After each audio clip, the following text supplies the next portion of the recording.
Hey, legacy builders, welcome to Parenting with Purpose, a space for the mom who knows she's called to more, even in the middle of the chaos. Here, we don't just talk about parenting, we talk about becoming healed, present, and intentional for how we show up for our kids. You already have what it takes, so let's cut through the noise and let's refine it together.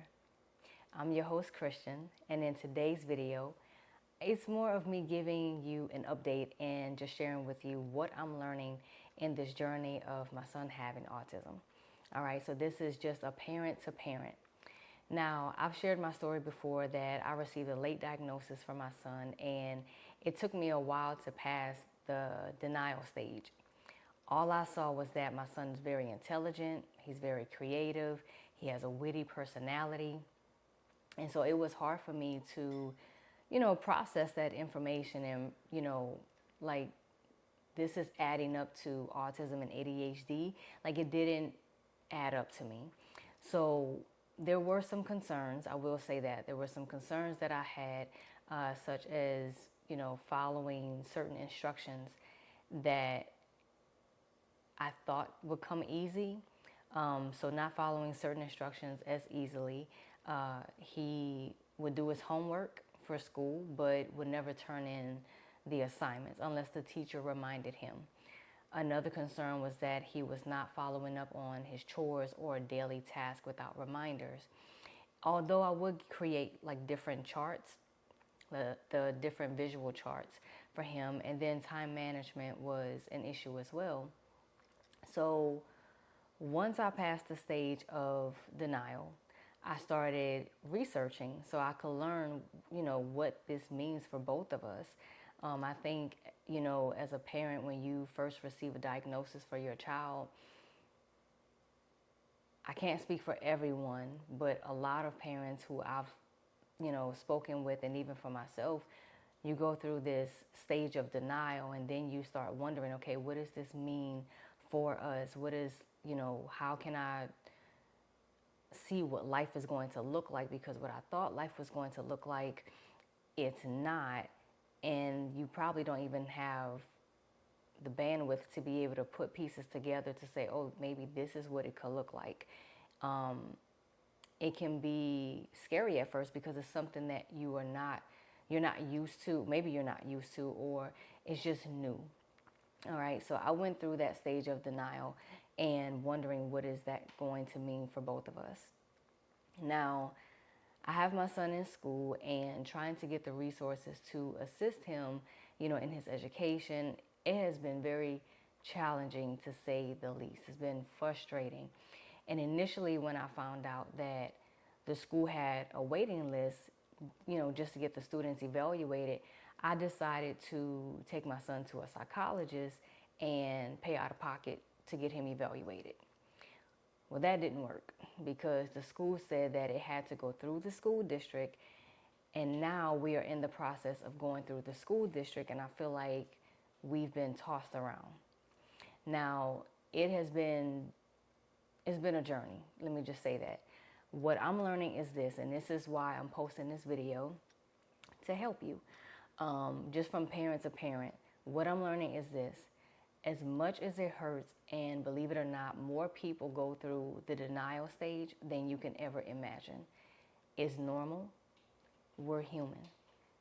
But you want to get on top of it as soon as you can. The second thing is to become a student of your child. Observe and study what their challenges are and what your concerns are. Write them down. You want to write as much information as you can, what you're observing, what you are studying from your child, what you're getting from them. Write those things down. Document it. You're going to need those to help explain your case. All right? This is where your role as a parent comes in to advocate. So I'm going to pause right here because this is very important. Showing up is just half the battle. You want to advocate for your child. If you don't, the chances of someone else speaking up for your child are very slim to none. I support teachers. I have educators in my family, and I've taught classes before myself. However, it is our job as the parents to show up and advocate for our children. Advocating, for your child isn't about fighting everyone. It doesn't have to be a school versus parent type of deal. It's about partnering with the school on behalf of your child. It's asking questions, documenting concerns, requesting evaluations, following up via email and even phone. It's about showing presence. You want to make your presence known in that school. All right? Because unfortunately, when a parent is not present, the child often suffers because of it and they end up slipping through the cracks. Is it going to be easy? No. But it is possible, and it will require you to show up and be involved. Now, if you're working during the day and your child is in school, I know it can be tiresome. I've been in that season of my life as well. But going into work while your child is at school, you're tired. You're dealing with things in the workplace, probably dealing with a boss that maybe you're not necessarily too fond of, right? You're tired. And then you're coming home and you're still trying, you almost feel like you don't get a break, right? So as a parent, I know that it can be tiresome with you going to work, trying to advocate for your child. You're learning something new. It's a lot. But you can still reach out via email or simply call the school to speak with the teachers, or even set up a conference call to share, with them your concerns and what you're observing with your child. If you all are on the same page, great. But even if you're not, you can still request an evaluation for your child. I've learned that,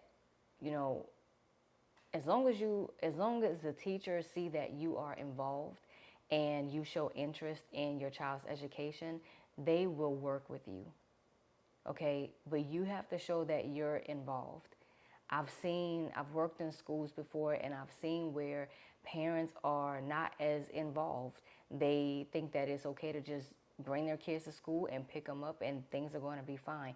There are a lot of things that can slip through the cracks.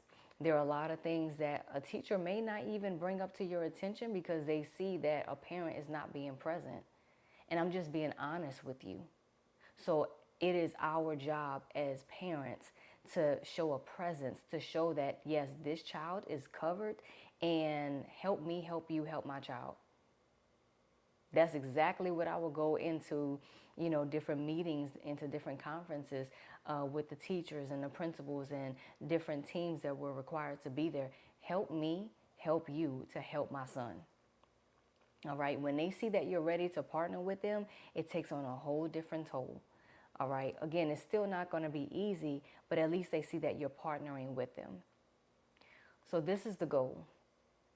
You want to support your child in the best way possible.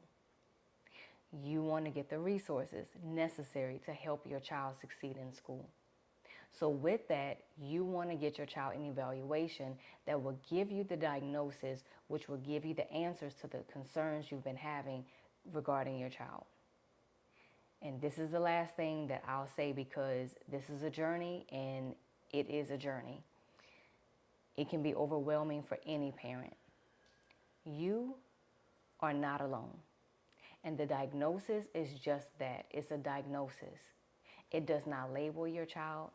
It is not your child's identity. Especially as believers of Christ, our identity is in Christ Jesus anyway. Okay?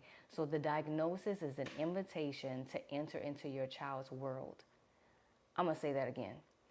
The diagnosis is an invitation to enter into your child's world to explain their behaviors and challenges.